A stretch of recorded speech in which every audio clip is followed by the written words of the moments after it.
Hello, Dangerlings. It's the Danger Master. Don't worry, I'm not going to keep you for long, but it's a whole new year, so I wanted to wish you all a big happy new year. And from all of us, just to say thank you for supporting the show over the last year. We've had an amazing 12 months. We've finished the Slithering. We've begun this new mini story arc about saving Caragor, which we came up with on the fly, basically. I hope you're enjoying it. We've certainly enjoyed making it. We've started laying the groundwork for the Harrowing, our next big storyline that we're going to be running. And we've produced 3 brand new Patreon shows, playing Kids on Bikes, playing D&D Theros, and playing Delta Green as well. And we've recorded a 4th Patreon show playing a brand new game, and I'm going to let the guys tell you about that in just a minute. We're going to tell you about that in this episode. So thank you to all of you who've listened to all of this stuff. Huge thank you if you've subscribed to the Patreon over the years and you've given us a little bit of your money. I know times are tough at the moment, so we really, really do appreciate that, but it genuinely does help us make episodes. For example, this episode you are about to hear, we almost weren't able to put an episode out. We had a whole load of things fall down that was really getting in the way of production, and basically we used some of our Patreon money to pay for some childcare for Drummond so that he could come to the recording, because when you get into it you'll understand it was quite important that we had Drummond with us for this one. So that's what you do. Your money really helps us make the show, and we love you for it. So if you haven't heard any of those shows, hey, I'm going to be cheeky. You haven't heard any of those shows and you want to check them out, patreon.com/Danger Club Podcast. You can hear some of the best work that we've done, and you'll help us out. But if you can't, just keep listening to the show. Go and tell a friend about it. We want more people listening to the main podcast as well, because we love our community, we love you, and we want more people. Right, that's all from me. We haven't even cut CSI Mwangi Expanse from the beginning of this one, because I'm really into that as well. So after this, CSI Mwangi Expanse, then the main episode. It's a massive one. I'm not going to give away the surprise. It's right at the start of the episode. And then after that, we're going to have a brilliant year. Love you, Dangerlings. Have a good one. Here we go. Previously on CSI Mwangi Expanse. So we're going to go next door and get a portal. Yeah. In fact, we're already there. Where am I in the exposition? Hello. Hello there, sir. Hello. Welcome to Portals R Us. My name's Jack. I didn't ask you. Well, I'm introducing myself anyway. All right, okay. My name's Jack. This is Mac. We're part of Mac and Jack's Attack Justice League. Okay. And you heard of us? No, not really. He hasn't heard of us, Jack. Yeah, what the hell? Jim, that son of a bitch, Jim. Let's fire him, the piece of shit. All right. Yeah, what can I do for you lads today, then? We're looking for a portal to go here. Well, I've got big paws, small paws, some as big as your face, some as big as your arm. I just want one to get us to this place. We're looking we're looking for a monkey killer. He's a killer, and he's a monkey killer, and I don't like monkey killers. You ever killed a monkey before? Oh, I've killed several people, but never monkeys. Well, that's fine. The law says that's fine. But if you kill a monkey, you're gonna get down. You're getting sent away. You're gonna go downtown to the fucking down in the ground. Oh, I very much know where the downtown is. Now, if you want to go to this place on this map, A finger points to a map. then you can take this portal just here. Let me just punch in the coordinates on my wand. Okay. Is there going to be any sort of side effects? I don't like traveling. No side effects as such. You might feel some slight nausea for well, actually it's quite a lot of nausea for the first 10 minutes that you arrive, and you won't be able to do anything but be sick violently on your hands and your knees. Matt, Jack, if we gotta do this for justice, I'm all in, baby. Yeah, I don't care how much I gotta throw up. If I throw up just to save the justice of this monkey and a future monkeys, then we'll do it. Oh, the monkeys. Are there any monkeys where we're going? Oh, well, Not necessarily. You're going to the western. We're very, very east, I think, if I remember correctly, from what Overlord sort of omnipresent person was explaining to us here in the Mwangi Expanse. But you're going very, very west, or maybe north. I'm not really sure. But there's not really much jungle around there, so you're not going to find many monkeys around there. Even if there's one in danger, we're gonna be there. Where there's that monkey killer, he'll find a way to kill a monkey. He's got the appetite now. He's killed one monkey. His arrows are dripping with monkey blood. These killers, they do it. He's a serial monkey killer. I'm sure of it. Okay, the portal's open. Is there anyone you need to contact before you leave? I mean, there's my wife, my children, my, Jack, forget about them. Think about the monkey's children. What about your wife? Isn't she ill at the moment? Don't you need to be by her side? She'll understand. She'll understand. Yeah, that's right, Jack. She'll understand. Yeah. Hold my hand, Mac. I'm already in the portal. Oh, food again. I think the next one we should just spend throwing up for the entirety of it. Just go, and just with a couple of bits of dialogue. Previously on the Danger Club podcast. We need to get Karagaba. I cannot not find him. You hear a tapping from the stone wall. Ballworms. Who are you? Oh, Judy? Do you want to know the name of the clan that wiped out your house?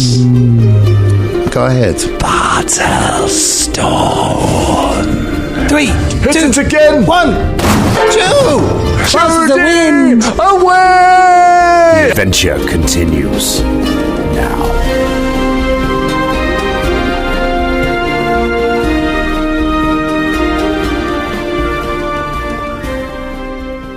We are rolling.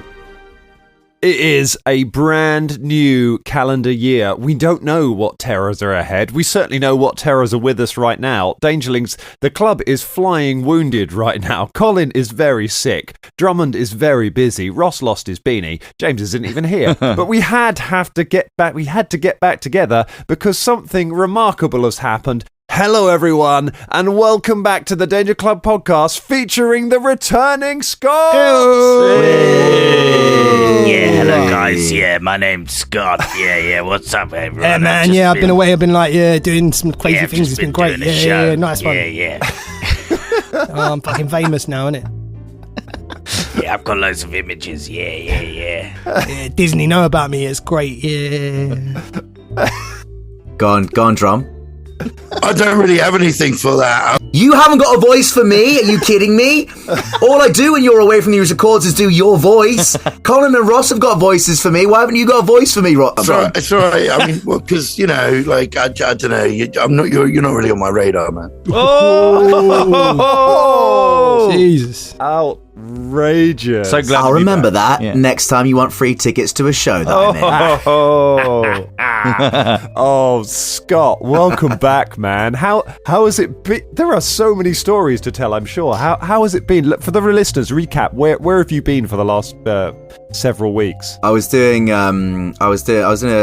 I was in a big live immersive theatre show with Secret Cinema. They're a company in London that do huge immersive worlds based around films. They famously started off with like Shawshank Redemption.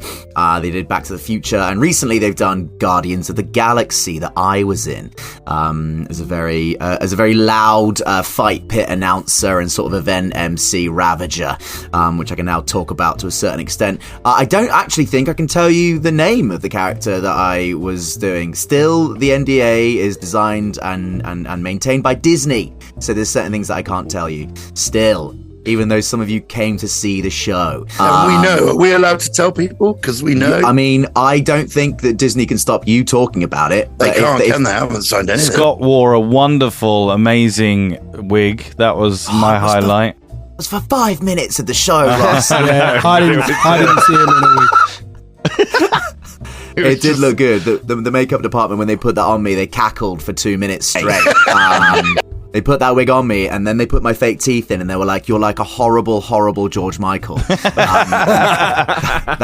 was the and do you know what? Not far off. Yeah, I could see that. Yeah. But anyway, it's nice to be back. I know. I remember your name. Your name was Boombox. I can't confirm or deny this.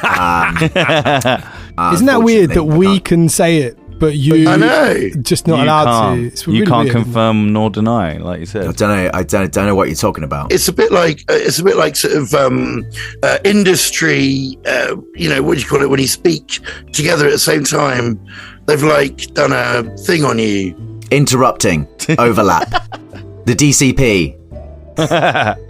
No, when you say a word at the same time, and then someone goes, "Oh, jinx." Jinx, yeah, they've like jinxed Right. me. Yeah. Sorry, if I'd remembered what that word was, that would have been better. That would have been great. Yeah, it would have been great, wouldn't it? Yeah. They also Disney Protocol. I think on their theme parks, we were taught all about this. That you can say if you're playing one of the Disney characters, and this includes Marvel, this includes everybody. You don't say you played that character. You say you're a friend of that character. Oh, I love that. And it only really goes for like the big IP characters. So I don't think it applies to my character. However, it still could. I don't really know.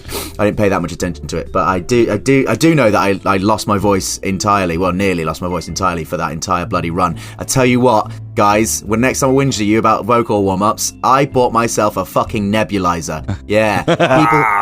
People who know what about voice stuff will understand the depths that I was going to, shouting my fucking arse off, and everybody was in the danger of losing their voice and stuff like that. It was a very immersive events, show. man. They're so tough on your voice. So tough on your voice. Well, because when you do your like vocal warm-ups and stuff, that's meant to be on a run of doing shows in the West End. So that's like a couple of hours a day, and then there's one day when maybe you do one in the afternoon and then one in the evening.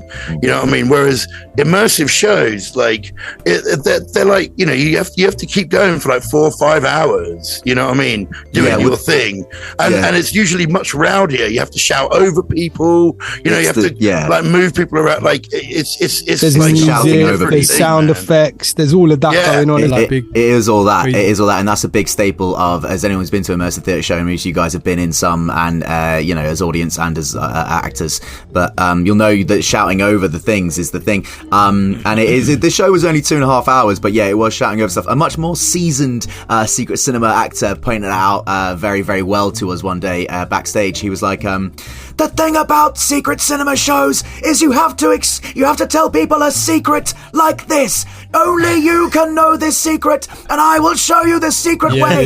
Listen closely. I won't tell anybody else. You have to know this discreet, subtle message that will take you round the corner." It's that, and that's it. Basically, that's what they're doing. There was a lot of that. But there's a lot of cool moments too. It was very tiring. I lost a lot of weight. I was wearing a lot of leather, and I did a voice that, I was like trialing voices and accents, and I was like, well, I've got 7, and the DCP have heard them all, so so I need to do a different voice for this one. In fact, I'm still not sure if I have actually done it for this show, but just so you know, there's another backup character now that I'm pretty well versed in. I think there was an intro. There was an intro once where your voice was quite similar to the voice you did on that day, but it's like one intro, man. There were way back. Yeah, don't worry about it. I still think that's in the bank. It's still in the bank, mate. We recycle the same old shit for 250 episodes, so don't worry about it. Hey, I've been listening to the show. I know you guys haven't recycled anything. Fulton's now the voice of reason. Yeah. Bubba now is the weird, creepy maniac who fingers shards. Yep. Although Fulton did get naked in front of one. Okay, return to form there. Yeah. Shania is completely violent and emotional. Oh no, wait, hang on, that's the same. Well, she took a hiatus from that. She was going to not kill people for a while, and James actually turns up to records now. Oh no, wait, that is James. James, if you're listening, no, he's not going to listen. He never listens. He's not going to listen. Well, The other good thing is that now none of us have to worry about making intros for episodes because what happened was Colin and Ross got left alone in the studio for about an hour. And now we have so much CSI Mwangi Expanse. CSI Mwangi Expanse, yeah, no, it's great. I've been loving the return to form. I was a bit worried, the new season. I was a bit worried that the protagonists sort of like felt like that. I don't know what the writing team was doing on this season. Sure, but, yeah. I was backing the two so much because I'm so happy to see them back in the seat, as it were. But I'm a bit like, they start to question their own existence, and then finally they were like, let's just start our own investigation agency. I was like, yes. This is it. A handcrafted team by Mac and Jack. Is it Mac and Jack? Mac and Jack, yeah. Yeah. A handcrafted team by Mac and Jack. That's perfect. That's the great. That mid-season 2, perhaps they start their own. Every fucking time, Ross. I never know when it's coming, but. Get food again! Every fucking time, like I could be anywhere, it drops me, and I'm like, I should know when it's coming now. These skits are only fucking 40 seconds or something, but it every time gets me. When we were recording it, Ross was like, "Oh, can you just put it in every time?" And I said, "No, do it every time. You have to do it."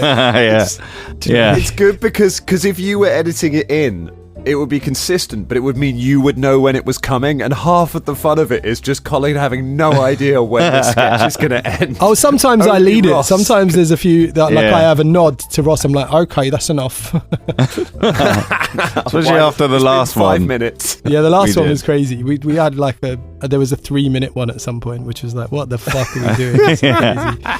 But there's one coming up. I might be on this episode. I'm not sure which episode. What episode did this start? What episode did this start on? CSI Mwangi Expanse. It started after Caragor killed the monkey in the jungle. After Caragor, killed the monkey. Yeah. So is that an episode? It was a silly skit that Ross and I did the next week. And it's just turned into something. And season 2 is large. We've got like 10 or 11 episodes, I think. I think that was the last episode I listened to as well, so I haven't heard any of it. Hey, maybe it'll come out as a patron show, as an extra patron show, where Mac and Jack actually a whole campaign of just Mac and Jack. Maybe. Season 2, it's obvious that you've got more funding, which is great. I just don't know if the transition from network to network means that you lose a bit of the creativity. That's what I'm worried about. Do you know what I mean? There is something. It always happens with shows that get bigger budgets. We've been bought by Westworld. Netflix, and they've pumped money into it. But where's the heart? Where's the heart? Sorry. I know we should dive into it, but speaking of the Patreon, before we dive back into this week's episode, Scott, do you want to tell us what's coming up next week on the Patreon, our brand new Patreon show? Yeah, our brand new Patreon show that we did out of choice. So there was a suggestion that floated around the Discord, and then a hiccup appeared in the scheduling. So I decided to exploit that and run with a mad idea. And that mad idea was a game called Mörkborg, which is a heavy metal role-playing game designed by Swedish nihilists. So myself and 3 of these hapless souls that are gathered here stumble through an adventure created by the Stockholm cartel. The game is described as like having a flail to the face. It's an ultra hilariously dark, over the top evil game of metal and dungeon delving and sadness and nihilism. So that comes out on the Patreon for a little burst. Surprise! You suggested it in the Discord. We made it happen. There's audience interaction, folks. What else are you going to suggest in the Discord? I had so much fun playing it. I was really sick when we were recording. This is the weird thing. You're going to listen to this week's episode, Dangerlings, and Colin sounds really sick. And then you'll get to the Patreon next week, and I will sound really sick. Because I was sick last week. And they'll be like, oh my god, these unhealthy bastards. What is wrong with them? I had so much fun playing it. It was really good. Yeah, basically, sorry, just to interrupt about that. Yeah, my partner had COVID last week, and I isolated and completely missed it, right? I have managed to avoid COVID, and then I got the flu. So here I am with the flu. Dangerlings. Thanks for being with us. You're a very sickly group, and you're all doing very well. Thank you, Ross. Thank you. Yeah, Ross. It's good to have you back. Thanks, Ross. Just call me Ross. Yeah, it started already. Welcome back. Welcome. Good to have you back, Ross. Ross was amazing in Guardians of the Galaxy. Yeah, well, John won't do my voice, and Dan called me Ross. It's all got to shit while you've been away. Fucking look forward to the next episode of Danger Games and murdering all your characters in the sand. Well, let's see if we can welcome you back. Let's see if we can get this party reunited. So, the first thing that happens as Danger Club, Fulton, Janaya, Bubba are riding through, you burst out into the sunlight in Judy's meat pockets. A big fucking bird flies down and picks up Velda and goes, Velda, you must come with me for reasons, and flies off with him for an indeterminate amount of time. Meanwhile, get that one out of the way. We're going to move away from the Danger Club for the moment. As they gallop along in Judy's meat pockets, we are going to go instead a little way ahead of them to the Worldbreaker. Dangerlings, it's been a little while since we saw the Worldbreaker on screen, so let me remind you of what we're looking at here. We are looking at a towering mechanical being, 100 feet tall, made of metal and armor plates. It has, for one arm, a huge smoking cannon, for another, a big metal fist. At its heart is a glowing forge, and its head is a horned helm that stands high above the wasteland, staring out across the horizon. As it treads, it leaves huge footprints on the ground. Some would say about the same size as those clearings that everyone was finding in the Moangi Expanse, as it strides, creaking and clanking across the wastelands of Nex, covering a great deal of ground. And as we fly towards it, we're going to go inside the Worldbreaker. Inside to the engine room. The engine room is situated just above the great forge heart of the Worldbreaker. And it is full of pipes and steaming vents. It is unimaginably hot, unbearably so. And it is this hot because at the heart of it, there is a great hatch with a walkway going up to it that can be opened up. And there is a huge pile of coal. This is where the furnace of the Worldbreaker is stoked. There is a very uncomfortable looking zombie owl bear. A huge big owl with rotting features that is just stinking to high heaven in the heat. That is walking back and forth between the coal pile with a big shovel, shoveling coal, carrying it across, and then opening the hatch and dumping it down into the hatch. But the owlbear is not the subject of this week's episode. Imagine if it was. Owlbear Adventure. Owlbear the Fifth Musketeer. We zoom across to the side of the room. We're shackled to one of the hot pipes. It's something we have not seen in a long time. A long time. It is Karagor One Fang. Karagor, while training with the Matangi Orcs some days ago, like a week or so ago, you were ambushed by the Worldbreaker and by a group of evil creatures, a group of evil villains, who slew the orcs and took you captive before you were able to, just as you were able to hide the shard down a well to get away from it. You managed to get some measure of revenge later on at a little roadside tavern, where you shoved one of the familiars in a bag and left them as a little trail. But since then, they have kept you under a very close watch, chained up in the engine room of the Worldbreaker as it stomps towards a fate you are not sure of. The whole room just kind of lurches from side to side as this thing walks, and you are beginning to lose track of how long you have been down here for. And you are roused by the iron door of the room clanging open, and 3 figures who you have seen of your captors stepping into the room. to have a look at you. Stepping into the room, there is a skeleton with a fabulous hat and shorts.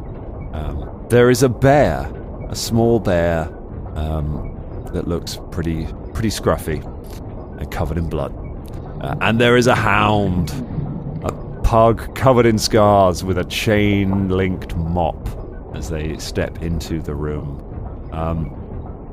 I'm going to throw it over to you guys. Bad guys, you've been on the run for some time with the Worldbreaker, keeping Caragor down here. Let me throw it open to you. What do you think the three of you have come down here to see your prisoner about? Well, I mean, is it possible that we are aware that the club are trying to come and find him?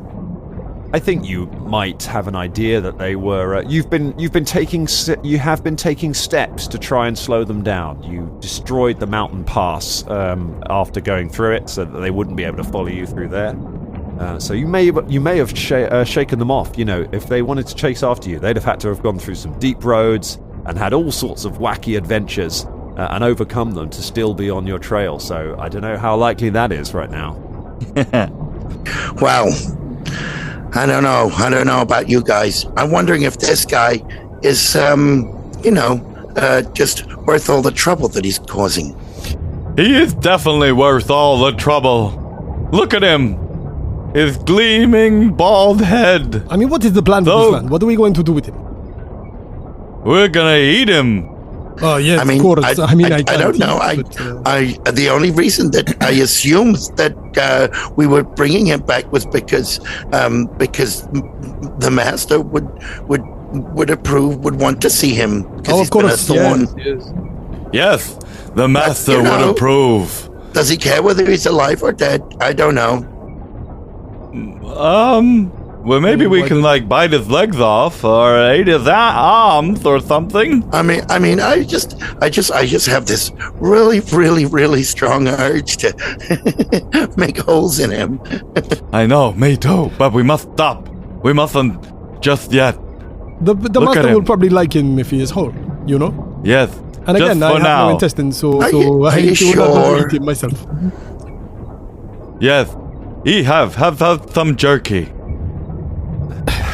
Okay, fine. We're standing right next to you as we're saying this. I'm handing it to the... What was your name again, Drum? Stuffy. That was it. I hand it to Stuffy. Has Caragor got a thing over his mouth? No, Caragor is not currently gagged. So Caragor, you are bound. You still have your armor. You don't have any of your weapons and your bag. Your weapons you shoved in your bag when you threw it in the well. So you don't have any of that. You've still got your armor on. They didn't see a need to take that off you. Cool. You thought you were a big shit, didn't you, huh? Escaping and trying to fight us, huh? Well, look at you now, huh? You're not so tough now. He starts prodding him. Huh? Not so tough now, are you, huh? Stuffy takes the food and puts it against the place where his mouth would be if he wasn't a teddy bear, and sort of his mouth goes up and down, but it just drops to the floor because he doesn't need to eat. And watches menacingly.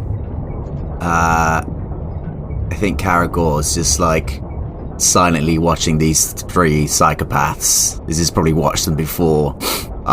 Knowing that he can't necessarily escape, just sort of watches, doesn't say much, just glowers silently with one patchless eye. Dan, let me ask. Oh, sorry. I was just going to quickly ask: Does the evil team know about any of the shards? The evil team does not know about the shards. Okay, cool. I don't think you encountered any kind of mention of them at the moment. Okay. Now listen here, Mr. One Fang. Do you think that your friends are coming for you? Skelly sort of bends, crouches down, so his face is right next to his. Do you think your friends are coming for you? We have made it very difficult for them to find you. You will not get out of here. Ha ha. Yes, you will be sacrificed to our master. Do you know what? There's something I've got to know. I've got to know. He whips off the eye patch. It's just an ordinary eye. Oh. Poser! Hey. Actually, no. They're only slightly different. They're largely the same. One slightly more human-looking and one slightly more orc-looking. But as most people who've been around the world quite a lot and met lots of different people will tell you, there's not crazy amounts of difference between an orc eye and a human eye anyway. So it's a subtle difference, really, that probably only Shania would appreciate. Oh, that's disappointing. I was hoping to see your inside of your head, the inside of your head. Don't worry. I see you. Well, we see you as well. Yes, we see you very well. So, it's probably at some point. It's probably about time for the bad guys to return back to the bridge, having had some fun tormenting their prisoner. You can't leave Albert and the Leecher alone up there controlling it too long. Albert might steal it. You're never totally. Probably about time to. How do you had your fun right about now? I kick Caragor in the stomach. Okay. As they go, I go, which friends? The Danger Club. You know, those guys, the ones that, I mean, you weren't the ones that are the thorn in the side of the master. You know, you're one of the thorns. And those guys. And that little prick Velda. Oh, how I hate Velda. And I wish for him to suffer at my hands. I will rip his intestines out and watch him bleed out. And I will eat his insides from the outside. Yeah, we're going to do all of this. I don't really care about these people, but I would like to kill them because I like to kill, and that is everything I want to do. Yeah. Killing. Caragor just doesn't say anything, goes, it's just I didn't know which group of friends you'd mean, because you've wandered about in the most obvious objects that anyone could see for miles around, leaving the most trackable things that anyone, even a fool, will be able to track you. If you've made any friends taking this, any enemies taking this, besides the ones that you allegedly attribute to me, the whole world's going to be looking for you. So you're I don't know if you can fight the entire world. So you're saying you have more than one group of friends, is that what you're saying? Caragor doesn't say anything. Oh, look at me, I have lots of friends, I have lots of friends. Look at me, I've got lots of friends. Lots of friends. Oh, friends. So many friends. I've got so many friends. Oh, my friends, my friends. Bunch of dicks.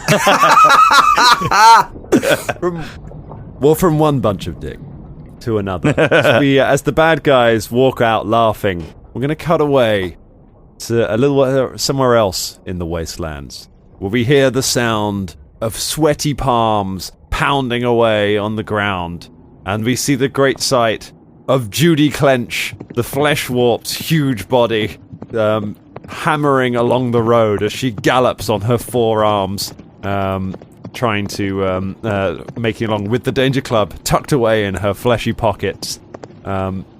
You have made it out of the caves and out into the sunlight, and you've been racing now. Now you're out in the wasteland, out in the open ground. It is easier to track the Worldbreaker. It is easier to find its great footprints, and you think that you have been on the trail of it and have been running for a while. When you see some smoke rising in the distance, and as you get closer, you see a trade caravan that has been absolutely devastated. It's been smashed to pieces by something. You see wrecked wagons around. You can see dead camels. You can see lots of bodies lying around as you approach. Oh my god! It's devastation of the highest form. What happened to all these camels? For a minute there, I thought you would introduce another NPC to the podcast called David Station, and I was like, where did I miss in Dan's notes where David turns up in the fucking podcast? Is there anyone around that's alive? So you pull up and you start having a little search around. How about... Is anyone alive Fulton out there? Shania goes and, sort of checks for signs of life amongst the bodies. You start searching around, and suddenly you hear a noise come from over by one of the wagons. And as you walk over, you see you see what looks like a purplish blue mechanical being. It has been smashed to pieces. You can only see it's only got the torso, one arm, and its head left. The head has just a single purple crystal for an eye. A bit like Shockwave, if you remember that from the old Transformers. And it has a load of crystalline bits on it. It has one robotic hand. You can see other bits of it lying around. The arm is kind of moving up and down in vain as it tries to kind of pick itself up and then just falls back down. Shania dashes over and attempts to help it. What do you need? What manner of being are you? I am a trader. I am a mechanical being, an automaton. What? Would Shania's knowledge of medicine be any use to her to try and help this being? You are not even sure what it's kind of looking at. It like it's got limbs, but it doesn't have organs. It's mechanical. You'd need a mechanic rather than a doctor to help this. Okay. Who's automaton? That was my uncle. Oh. What? You got an uncle? Yes. What's your name? My name... Fuck it. My name comes from Chris Marsh. My name is Rexonar the Blue, High Scribe of the Golden Halls, Conjurer of the Mystic Spirits, Wielder of the Sanctified Blade, Master of Oak Arcane Knowledge, and Notary available for birthdays and parties. So, what sword do you wield? So what should we call you? You can call me Rexnor. Rexnor's good, yeah, because that's quite a long name, to be fair. Don't call me Rex, though. I get really self-conscious about that. How do we fix you? Because you are... What, you think that people think you are a dog or a It's just overly familiar. Oh, okay. Yeah, okay. I'm good at engineering. Do you want me to see if I can put your wires back into your places? I don't. I think that it is too late for that. Okay, so my you life just force is running low. Okay, what happened here? Can you tell us? You did this. Gone so hard to try and give the automatons a bit of a human feel and give them some kind of a soul, and I'm still doing a robot voice for it. I've just realized it. So can never escape the trope. Sorry, what was your question? I was just thinking about my existence. Oh gosh, sorry. I didn't mean to distract you from your...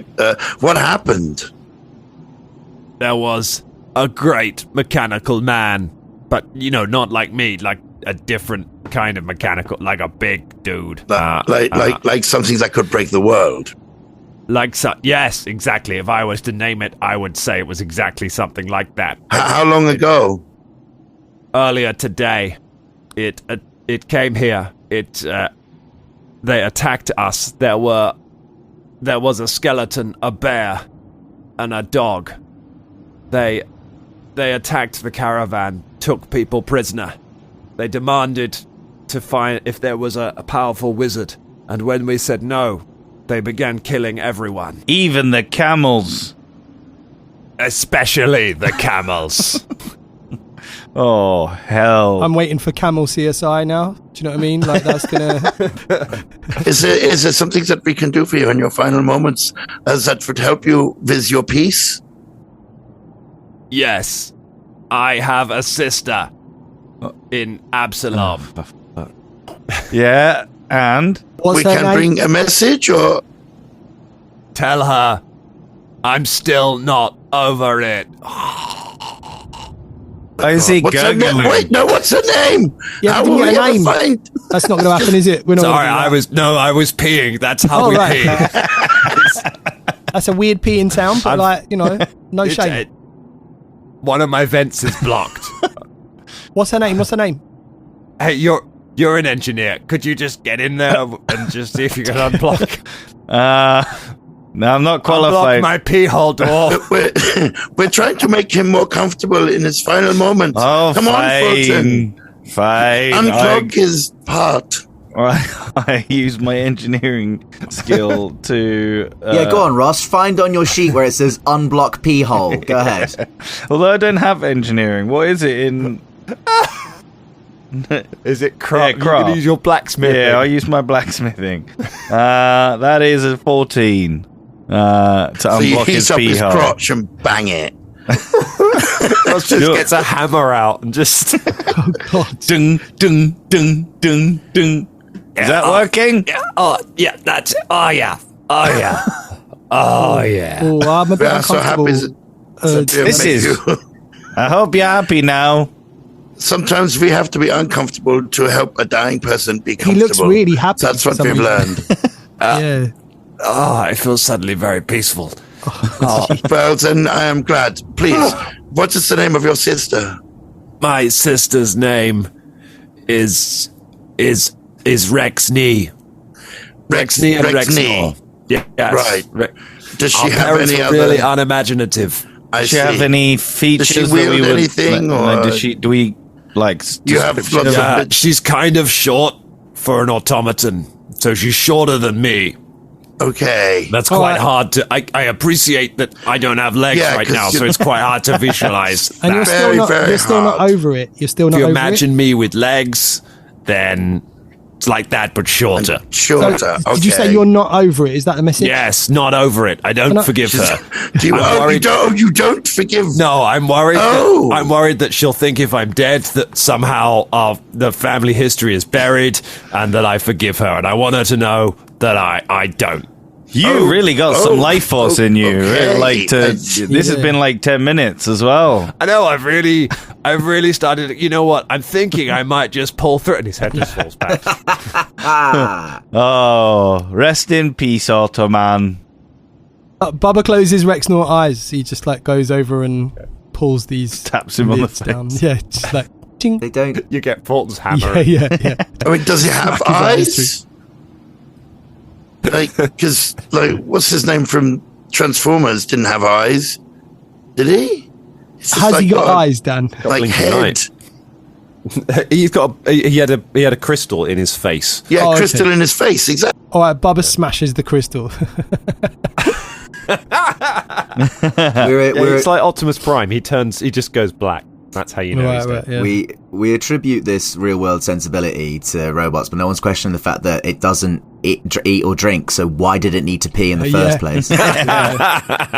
Yeah. Who knows? That's just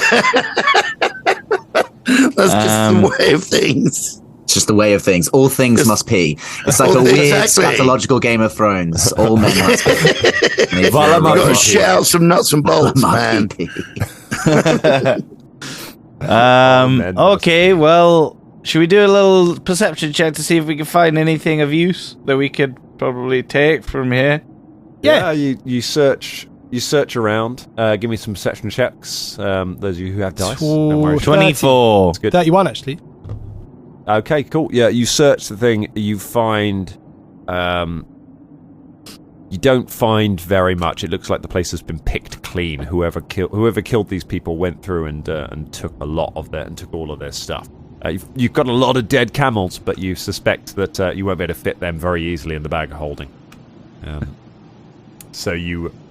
So we should move on quickly because we are gaining now. We are getting closer. So I think we should go. Judy? Yes, Judy's here. I'd just like to take this opportunity to say you are incredible. How do you run so? I mean, because you are very. I mean, how do you? Judy runs so fast. Yeah, no, I know, and you don't seem to get super tired or anything. But you're carrying all of us and all of you, which is I know. Judy's been in a cage for so long. All Judy wants to do is run. It was almost like we thought we would have to, fight loads of people to get out of there, but it was actually relatively easy to break out and just get into your pockets and run away and be out of the mountain and the other side. They didn't stand in the way of Judy at all. No. It's like they were disgusted by Judy's presence. Hey. Well, I am impressed by your presence, and I cannot wait to be back in your folds. And she dives in. Judy, Like a baby wallaby. we need to catch up with this automaton thing. We'll climb back in Judy's pockets. Judy will carry you. All right. He climbs in. You climb back in. Judy, away! Judy starts galloping on. Following the Meanwhile- trail, presumably. Following that's the trail. reasonably obvious, right? Back the way you've come. Back to the drow. Just as Scott gets a new job alert on his phone just while we're doing this, and Judy just decides to do another lap. Another month. So meanwhile, some time has passed in the engine room. You are always assigned a guard, Caragor, while you're down here, even though you're shackled to one of the pipes. This time, it is the Leecher, a horrible rat-like creature with long fangs sticking out from over the top of its muzzle. It has been standing around keeping an eye on you. When there is a banging on the door, the Leecher hefts the door open, and there is an enormous bat flapping its wings and flying flat in there. The bat says, "Leecher, I am Jean-Claude Fangdamned. You must come with me. The bat people need your help." The bat picks him up and flies out of the room with the Leecher. Leaving you in the room alone with just you and the owlbear, which continues its coal shoveling. It's the first time you've been left alone with it. The owlbear's coal shoveling. Yeah. Oh, that's fucking cruel. Is it using its wings? No, it hasn't got wings. It's an owlbear. Oh, so it's got arms, has it? Yeah, it's got arms. Ah. Sorry, Drum, I realised that an owl and a bear, that would make complete sense to you for it to have wings. Just the idea of the classic D&D monster also having wings is terrifying. It's already fucking scary enough, that fucking thing. Ah, great. Funny. Caragor thinks to himself, well, that was completely batty, and looks around immediately. I assume by now, having been in the engine room for a long time, Caragor's well used to his shackles, how much they weigh, where exactly the lock mechanism on it, even though he hasn't got the key, and the pipes that are attached to the walls, probably how much pressure it would take in order to heave them off. But he's probably also aware that even if he did do that, he'd have to fight the fucking owlbear with no weapons, so... unless I could use my shackles to choke it to death while riding it. And it's quite noisy in the engine room, I presume, because it's an engine room, so... It is very noisy down here, yeah. Right. So you reckon as you kind of give a tug to the pipes, you feel the pipe give a little bit. You feel that there is some movement in this pipe. It's not a huge, solid thing. Yeah. I can... You feel... I've seen the owlbear. I probably know it's undead, right? You do know it's undead. So I can't fucking choke it then, can I? It doesn't fucking breathe. Push it into the fire. Might be reasonably easy to take its head off, or like cave its head in. Sweeney Todd it. Push it into the fire. Push it into the fire. Yeah. Yeah, that's quite a good shout. It's fucking enormous, though, isn't it? Owlbears are larger than medium, aren't they? They are pretty big. For fuck's sake! But you're Caragor One Fang. Don't do this. Yeah, I've lost. I've recently, very recently, lost fight to beast, and then when I went to train to get better at fighting beasts, I got captured, but by a teddy bear. Okay. So the confidence isn't at an all-time high right now. Determination, fine. Confidence, not necessarily. Stealthing away, though, would probably be easier. The owlbear isn't looking at me, is it? No, the owlbear is busy with its task. It carries on shoveling the coal. Do you know what? If it was the Leecher, I'd fucking risk Caragor dying just to push him into the fire. But if it's a zombie, it's not really... it's not really one of the... It's just an undead... Ironically, an undead automaton. So I might just try and pull the pipe off the wall gently, and amongst every time there's a just Caragor goes, ugh! Do you know what I mean? Nice. Okay. I like that. Give me an athletics check. Okay. See how good you are at pulling. You sort of wait until there's a step. The whole room lurches. 25. A 25. You clang against it, and you feel the pipe give a little bit. The owlbear carries on walking. The owlbear does not look up from its job. Goes back and forward with the noise. You're going to need another athletics check as it takes another step. There's another great clang. The room moves again. That's a 32. A 32. The pipe gives, and you feel it break, and you feel a blast of hot steam against the back of you as you kind of as the steam is released from the pipe. Fortunately, it's a little higher up. If you were caught directly in that steam, you reckon it could do some damage. Yeah. Caragor's like, how long has he been in this engine room? So he's been here for, it's been probably about a week he's been down here. Probably got a good idea around it. In his head, Caragor's like, left me in the engine room. I kind of owe it to people around the world to try and stop the fucking thing, don't I? I could either get away with my life, or I could risk my life trying to stop this fucking engine of doom. Shit. Is there, like, the furnace? There isn't a source of water or anything, or I could just pull some more pipes out. I'd have to do something about the owlbear at some point. The owlbear still hasn't noticed that you're loose from the noise. It kind of looks over once or twice, but you haven't really moved from where you are, and that's enough for it to kind of figure that you're probably staying put at the moment. Okay, how big's the room? So the room is about 50 feet across. It's a big room, and then right at the center of it is this kind of walkway that stretches out to where there's a hatch. The hatch opens every time the hatch opens, the room is just filled with unbearable heat. The owlbear shovels coal in, and then the hatch closes again. Putting the owlbear in the furnace would be a bit like putting something in a bag, though, wouldn't it? Fuck. Put the owlbear in the furnace and then fucking... Fuck it.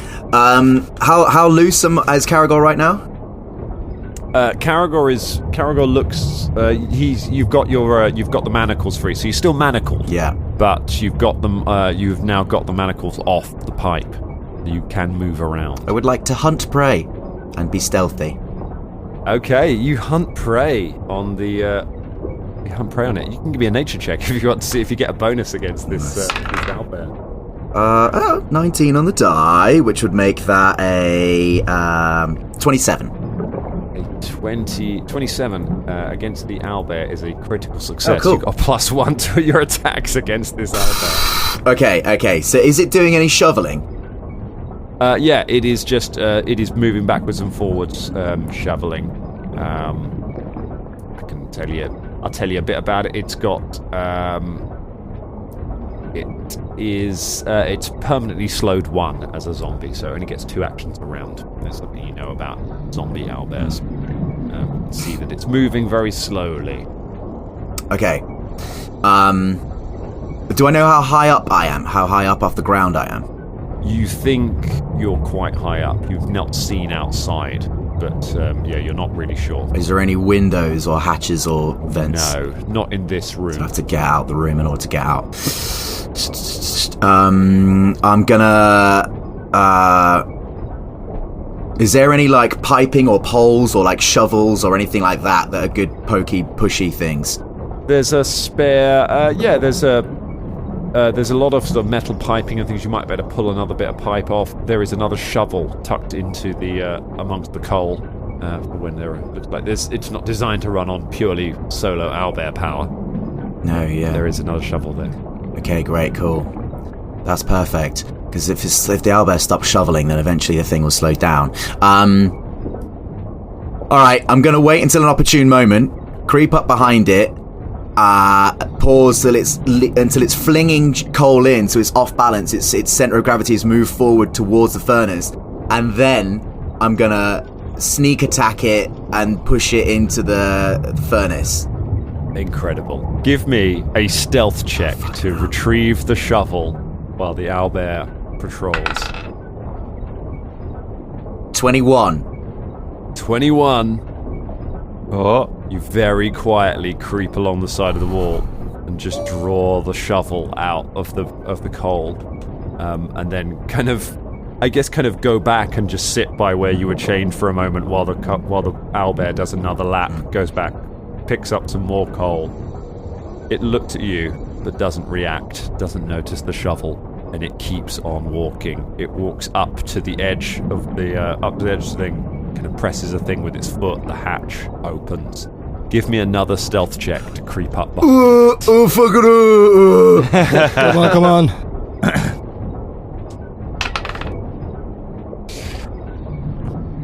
23. 23. The owlbear doesn't hear you as you creep up behind it, shovel in hand. The owlbear the hatch opens, the owlbear bends forward and tips coal down the hatch, and then just pauses for a minute and goes, "Ooh." I go, "Get the fucking bug!" And I just shove it as hard as I can, shoulder barge it just as it's leaned over. Athletics check. Come on. 27. 27 beats its reflex DC and is a crit. Yay! You put your back into it. You slam your shoulder and foot into the back of the owlbear. The owlbear goes, "Woo, woo, woo," and just tumbles forward through the hatch. And you see it just plunge down into this impossibly vast flaming pit below. You stare at it, sweat pouring down from the heat. You watch it go. Caragor just looks at it, and then as it falls down into the burning furnace, just gives one thumbs up as it falls, and then goes, "Yeah, you haven't got any fucking wings, have you?" And then takes his foot off the hatch, and then the hatch just shuts. Slam shut. You are now alone in the engine. Imagine you'd failed that, and then you came back for half an episode, and then just the owlbear chucked you in the furnace, and that was it. That was the end of Caragor. Yeah. That could have been so different. Caragor wants to... Is there because he's had ages to watch this fucking thing and how it works. Is there pulleys or switches or pipes that lead into things that he knows are connected to important things? No, you think that this room is the stoker. This room is where is where it's fueled from, but you think it's controlled somewhere else. The bad guys themselves, other than for watching you, are never down here. Okay. You think they're controlling it from somewhere else. Well, I'm going to try and sabotage it to make sure it runs out of power, or the furnace cools, or something. So having seen it, I might be able to know if either fuel isn't put in it, it will stop and slow down. There is a certain cooling time for the furnace, or if it pumps pipes up to some kind of engine to power some kind of steam thing, then if those are removed or punctured or whatever, then they might be able to slow it down and stop it. Give me I'm sorry to say, it's going to be an Arcana check to know how this thing works. 19. 19. Okay, the best you can do is just kind of go around and just rip a bunch more pipes out of the wall and just fuck shit up. Okay. You just smash as much stuff. You do as much damage. You do as much damage as you can. Caragor goes around doing that, just basically trying to sabotage it, and just goes around being like, "Fucking big metal thing, bad things inside it. It's a fucking vending machine, isn't it? It's a fucking vending machine." Fucking smashing it up, tearing bits out. Fucking always knew it. I knew it. All my guys were, "Oh, let's go see a vending machine. This is a fucking vending machine. I've been inside one. It's full of evil. Fuck this. Fuck that. Fucking." Yeah, and then. With as much done, with reasonable, don't know how long the bad guy's going to come back. Get out, I guess. Okay. With a pipe as a weapon. You grab a pipe, still manacled. You make your way out of the room. You see there's a metal staircase going up. You kind of go up. You go up a couple of flights, and as you're going up, you hear the sound of several people coming down the stairs in your direction. Give me a perception check. Can I use stealth? Because I was stealthing. Actually, doesn't matter. Never mind. 23. 23. Okay, you look around. You can see that there seems to be a hatch on the wall next to you that you reckon with a bit of strength you might be able to get open. Okay. Oh God, is that like the what is it? The dumb waiter? Am I being served up to the cafetiere? Do you want me to roll an athletics check to pull it open? Give me an athletics check to great. try and wrench it open. That's what I was doing. The figures downstairs start getting quiet, start getting loud. 29. 29. You heft it open. You can hear the sounds now of some of Skelly, Stuffy, and Basco as they're coming down the stairs. Very quickly, what are they talking about? The other three of you? So we're gonna barbecue him, and then after we barbecue him, we can then share it out amongst you. I dip the legs because they look very muscular. I like it raw. Oh, baby, you like it raw. Yes, I know. I mean, I do not eat. I don't need to eat, so I'm just happy. I mean, I don't need to eat. But sometimes it's nice to eat, though, isn't it? No, don't you think? Do you think the master will like what we've given him? This present? Yes. Oh, yes, definitely. We should probably wait for him to see yes. this One Fangs before we chop him up and eat him. Well, we should show him it. Once we've digested it, that could be good. Caragor, you wrench the hatch open and you're hit with a blast of suddenly much cooler air as the hatch opens out onto the open sky, to the open world outside. You look down and your stomach sinks slightly as you see that you are about 50 feet off the ground. You're about halfway up this thing. This hatch has just opened out on the side of the figure. And it is just, as you can see, its huge feet below just stomping over the landscape as it walks. I think as Caragor looks down inside the metal hatch, I think he looks up at an invisible camera and goes, "Come to the Mwangi Expanse," they said. "We'll get together, have a few drinks," they said. "He'll have a nice time," they said. And then looks down again. What's the plan? Whoever it is getting closer. There's not enough room. They will see the open hatch when they get to this point of the stairs. So, am I looking down onto open ground? You're looking down, kind of. So, if you imagine you've kind of come out around the hip of this creature, right. So you can see its big legs just striding away along either side of you. You've got about 50 feet down to the dust and gravel below. My catfall is pretty good, but not quite that good, so I'm going to need to climb down a little bit. Do Prince of Persia, along his leg, just scraping along his leg. With a pipe? Yeah, that would be fine. If I had Wolverine adamantium claws that would actually cut through the metal and would slow my descent. Oh, remind me to look for that in the rulebook, by the way. Wolverine adamantium claws. Then I would, but this is just a pipe. It will just bounce off and I'll die. Imagine this whole bit. Imagine this whole bit, and then he dies, just gets trod on in it, like Monty Python. All right. Give me a very important athletics check to try and climb down the thing's leg while shackled.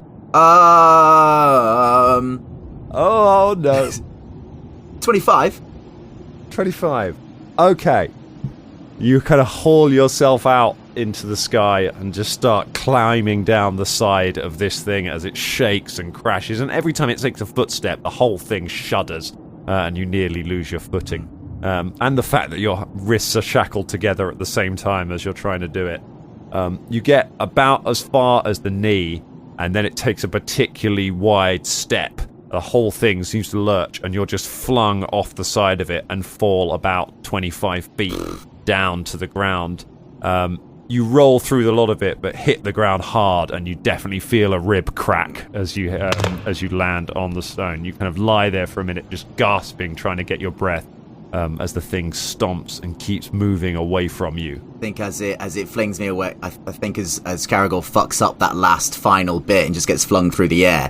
I've got catfall 25 feet, by the way, so I don't know what point I was kicked off. I might not have broken a rib. About 25 feet. So yeah, you're okay. You land safely from it. Okay, all right. It hurts, but you land safely. No one saw that. That was important.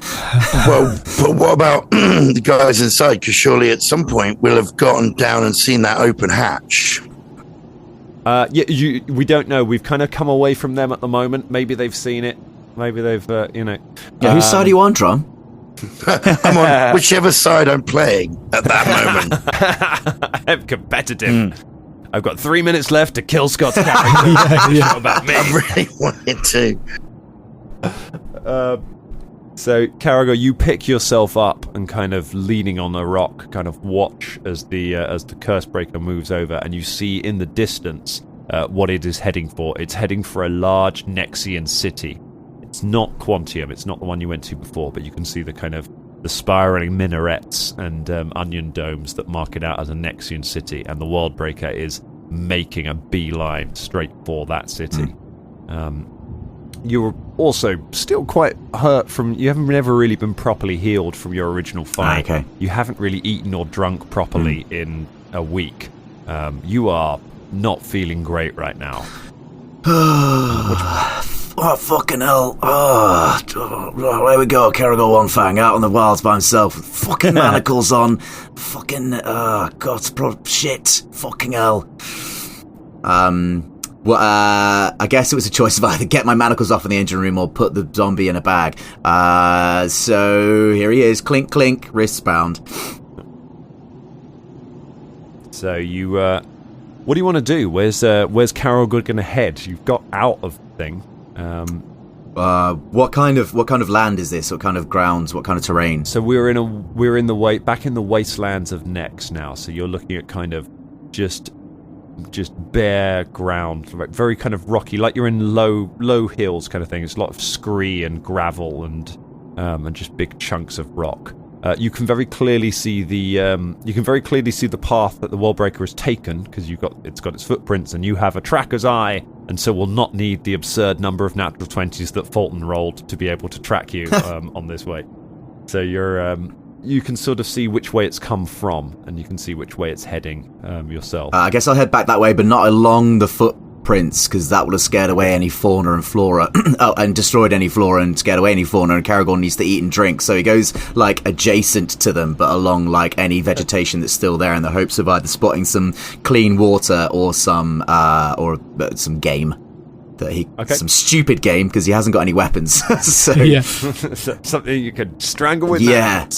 Caragor, you make your way back along. Give me a survival check to see how well you travel through. Oh, it's a natural 20! Yay! Nice.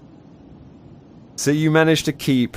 you managed to find a small pool of stagnant water and gulp some of it down. But you don't find any food out here in the wasteland. You kind of stagger for hours, feeling your wounds really starting to build back on you, really starting to feel the effect of it now.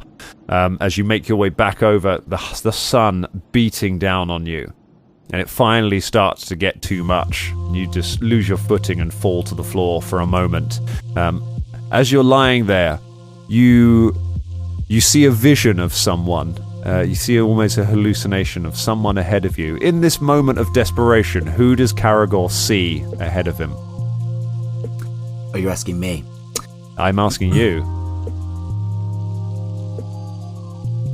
MZ. He's MZ standing there. Colin, what does MZ say to Caragor in his moment of need? Even your characters. Nothing like that. One Fang. Nice to finally see you. MZ, you're right about Frey, I'm sorry. I misread the entire situation, I'm sorry, mate. And it sort of ended me up here. Forget it. It wasn't about being right. It was about being together. And as he says together, he starts to shimmer and disappear, and riding through him is a huge centaur of meat galloping along as this great flesh-warped creature bears down on you, and spilling from its pocket, through its meaty folds, is a dwarf, a tengu, an ape, and a very welcome to see dark elf as they all come pouring out. The three of you see Caragor lying in the dirt ahead of you, just on the floor.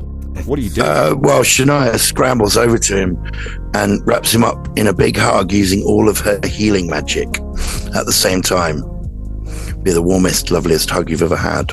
I think just a second prior to that, as Caragor see the image of MZ burst through with the horrible flesh monster that comes stomping through, Caragor sighs, goes to get his bow and arrow out, realises it's not there, sighs again, picks himself up to his feet, and just with his fists manacled, just puts his fists up like Captain America in Endgame, just like, all right, here we go, come on. And then when he sees everyone come out of it, he like collapses, drops back to his knees, and then just like collapses onto his front. Until Shania picks him up.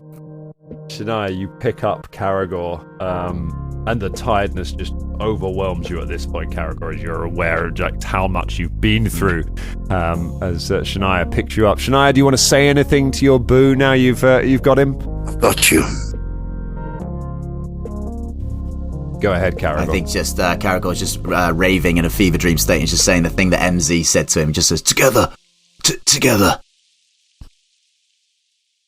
And that is where we leave it for tonight. Caragor is back. Thanks, guys. Nice. It is good to have you back. But what will happen with the Worldbreaker? What will happen to that poor city? I guess we'll find out next week. And join us next week on the Patreon for a brand new Patreon show that is absolutely bonkers. You're going to enjoy it. Really, really are. Happy New Year, Danger. Happy New Year. Happy New Year.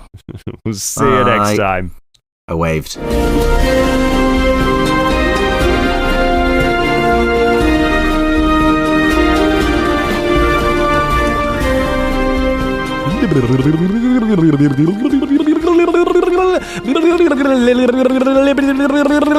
Abnett is our Dangerling of the Week. Thank you, Libby. If you would like your name on the end of the show, then head on down to Danger Club Podcast and subscribe on our Patreon, please. Thank you. Bye.